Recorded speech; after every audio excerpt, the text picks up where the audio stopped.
خطۂ پیر پنجال میں موسلا دھار بارشوں کا سلسلہ جاری ہے اور وہیں اگر ہم بات کریں ضلع پونچھ کے مختلف مقامات پر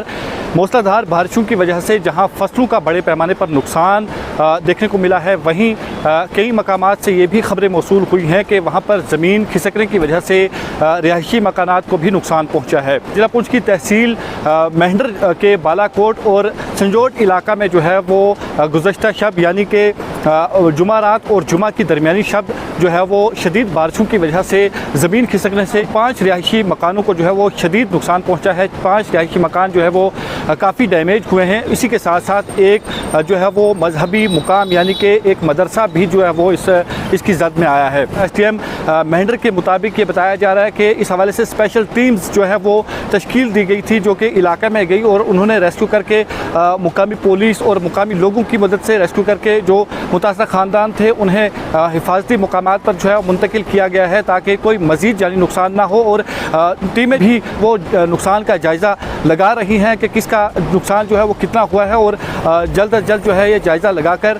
جو متاثرہ خاندان ہیں انہیں جو ہے وہ معقول معاوضہ فراہم کیا جائے گا تاکہ وہ کھلے آسمان تلے جو ہے وہ زندگی گزارنے پر مجبور نہ ہو۔ وہیں انتظامیہ کی جانب سے بروقت متاثرہ خاندان کو راشن و دیگر ضروری سامان جو ہے وہ مہیا کرایا گیا ہے تاکہ انہیں جو ہے وہ کسی بھی مشکلات کا سامنا نہ کرنا پڑے۔ آپ کو بتاتے چلے کہ مقامی لوگوں کی طرف سے یہ الزامات عائد کیے جا رہے تھے کہ جو جموں پونچھ نیشنل ہائی وے ہے اس کی وجہ سے جو ہے لوگوں کے اس مکانوں کو جو ہے وہ نقصان پہنچا ہے، اس کی وجہ سے زمین کھسکنے کا یہ معاملہ جو ہے وہ پیش آیا ہے۔ اب انتظامیہ سطح پر جو ہے اس معاملے کی تحقیقات کی جائے گی، اگر واقع ہی اس وجہ سے جو ہے یہ نقصان ہوا ہے تو انہیں بھی جو ہے وہ ہرجانہ دینا پڑے گا اور دینا بھی چاہیے، چونکہ اگر کسی کا مکان جو ہے وہ نقصان ہو رہا ہے تو کمپنی کو چاہیے کہ وہ انہیں بھی جو ہے معاوضہ فراہم کرے۔ بارشوں کی وجہ سے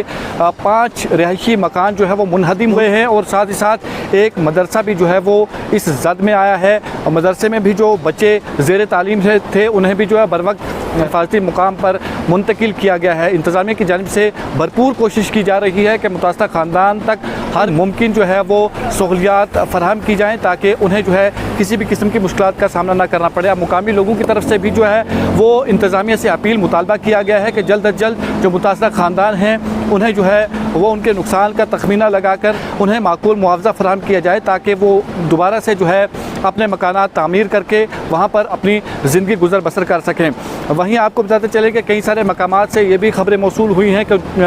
شدید بارشوں کی وجہ سے کئی علاقوں میں جو ہے وہ فصلوں کو بھی بھاری نقصان پہنچا ہے، اور وہیں اگر دیکھیں تو ندی نالے بھی جو ہے وہ افان پر ہیں۔ انتظامیہ کی جانب سے بھی لوگوں کو الرٹ کیا جا رہا ہے کہ وہ ندی نالوں سے دور رہیں، اپنے مال مویشیوں کو دور رکھیں اور ندی نالوں کے قریب جانے کی کوشش نہ کریں چونکہ پہاڑی علاقوں میں بارشیں ہو سکتی ہیں اور اس کی وجہ سے ندی نالوں میں جو ہے وہ پانی زیادہ آ سکتا ہے جس کی وجہ سے کسی کی بھی جان کو نقصان پہنچ سکتا ہے، تو لہٰذا اپیل یہ کی جا رہی ہے کہ ندی نالوں سے جو ہے وہ دور رہیں تاکہ کسی کی جان کا نقصان نہ ہو۔ اب یہ انتظامیہ کی طرف سے یہ کوشش کی جا رہی ہے کہ جو متاثرہ خاندان سنجوٹ کے علاقہ کے رہنے والے ہیں ان تک جلد از جلد جو ہے وہ مدد پہنچائی جائے اور ان کے جو نقصان ہے اس کا جائزہ لگا کر انہیں معقول معاوضہ فراہم کیا جائے تاکہ وہ لوگ ان کی مشکلات جو ہے اس وقت پیش آئی ہیں ان کی مشکلات جو ہے وہ آسان ہو سکیں۔ گزشتہ شب گزری یہ علاقہ سنگیوٹ اور بالخصوص محلہ میدان کے لوگوں کے لیے قیامت سے کم تر نہیں تھی، کیونکہ رات کو لگ بھگ 10:30 بجے جو طوفانی بارش آئی اسی کے ساتھ ساتھ یہ سارے معاملات تب شروع ہوئے کہ جب ہماری جو نیشنل ہائی وے جو نئی ہماری کالا بند کوٹلی سے ہوتی ہوئے جو سنگیوٹ سے آگے بہاٹا دوڑیاں کی طرف جا رہی ہے، پونچھ کی طرف جا رہی ہے، یہ اس کی کٹنگ گزشتہ جولائی کے اندر اس کمپنی نے اور یہاں کے ٹھیکیداروں نے اس کی جو ہے کٹنگ کی۔ 1 سال تک وہ لوگ غائب رہے، بالکل دکھے نہیں، لوگوں کی مکئی ختم ہو گئی، لوگوں کی زمینیں ختم ہو گئی، تب بھی لوگوں نے برداشت کیا۔ لیکن گزشتہ شب کو جب طوفانی بارش چلی تو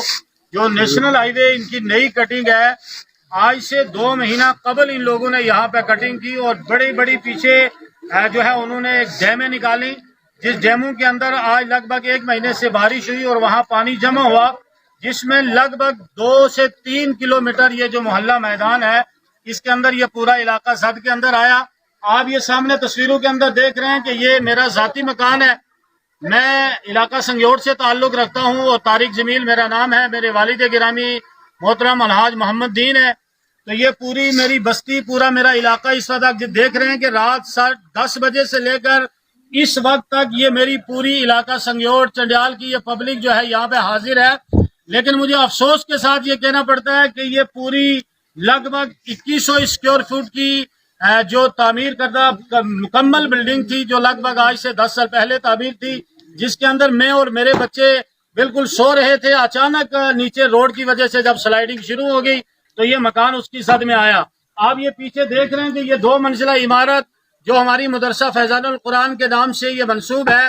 یہ پورے طریقے سے یہ پوری بلڈنگ جو ہے وہ ڈیمیج ہو چکی ہے، اندر سے ہی بالکل ختم ہو چکی ہے. اور اس کے ساتھ ساتھ میرے برادر اکبر محترم حاجی مختار خان صاحب، آپ دیکھیں گے کہ ان کا مکان یہ بیک سائڈ کی طرف ہے، اور لگ بھگ یہ 2100 اسکوائر فٹ پر مشتمل ان کی یہ کافی اچھی بلڈنگ تھی، جو رات کو 11:30 بجے لوگوں کے سامنے دیکھتی ہوئی جو ہے وہ بوسیدہ ہو چکی ہے، گر چکی ہے، بسمار ہو چکی ہے. پورا پریوار اندر تھا، مال مویشی ان کے اندر تھے. لیکن میں مبارکبادی دیتا ہوں اپنے علاقے سنگیوٹ کے لوگوں کو کہ جنہوں نے مجھے بھی بچایا، میرے پریوار کو بھی بچایا، اور اس کے ساتھ ساتھ حاجی مختار صاحب کے پریوار کو بچایا. اور اس وقت تک یہ لوگ نہ رات کو انہوں نے کھانا کھایا نہ پیا، کچھ نہیں، یہ سب لوگ لگے ہوئے ہیں. اور اسی کے ساتھ ساتھ انڈین آرمی جو ہے وہ رات کو یہاں پہ آئے، انہوں نے ہماری حوصلہ افزائی کی، لوگوں کو دوسری جگہ شفٹ کیا، لیکن بڑے صدمے کے ساتھ. اور میں یہ بڑی ذمہ داری کے ساتھ یہ میں کہوں گا کہ میں اپنی جماعت اہل سنت کا تحصیل بالا کوٹ کا ایک صدر ہونے کی حیثیت سے، اور مجھ جیسے مظلوم کے اوپر ایک ایسا ظلم جو ان ظالموں نے، جو نیشنل ہائی وے کٹنگ کی جو کمپنی ہے، جو ٹھیکیدار لوگ ہیں، جن کے ظلم کی وجہ سے، جن کی لاپرواہی کی وجہ سے آج میرا 3 کروڑ روپے کے قریب میرا اور میری پبلک کا نقصان ہوا ہے. تو یہ پورا اس کمپنی کی وجہ سے ہوا ہے. آج سے 10 دن پہلے میں نے ایڈمنسٹریشن کو، چاہے وہ نائب تحصیلدار صاحب ہوں، چاہے وہ لوکل اور دیگر ایڈمنسٹریشن ہو، میں نے سب کو بلایا، موقع کے اوپر بلایا. آن دا ریکارڈ میرے پاس اس کی ویڈیوز موجود ہیں، اس کے فوٹیج میرے پاس موجود ہیں، لیکن کوئی انہوں نے چس سے مس تک نہیں کی. میرا مکان پگھلتا رہا، انہوں نے کوئی پرواہ نہیں کی. لیکن خدا کی قسم جو لاپرواہی آپ نے میرے ساتھ کی ہے، ماسٹر انور صاحب کے ساتھ کی ہے، حاجی مختار صاحب کے ساتھ کی ہے، اور پورا علاقہ یہ جو 3 سے 4 کلومیٹر کی سطح میں آیا ہوا ہے، میں یہ چاہتا ہوں کہ دوبارہ کبھی ایسا کسی اور کے ساتھ نہ ہو. خدا کے لیے میں وقتی ضلع انتظامیہ اور اپنے ڈپٹی کمشنر پونچھ کو یہ میں گزارش کروں گا کہ خدا کے لیے آپ موقع پہ آئیں، ان لوگوں کو دیکھیں گے ان کی حالت کیا ہے. اگر آپ ہمارے چینل پر نئے ہیں تو ہمارے چینل دا اردو ٹائم کو سبسکرائب کرنا نہ بھولیں، اور مزید ایسی تازہ ترین خبروں کو دیکھنے کے لیے بیل آئیکن کو آل پر سیٹ کر لیں تاکہ آنے والی تمام تر خبروں کی نوٹیفیکیشن آپ تک پہنچتی رہے.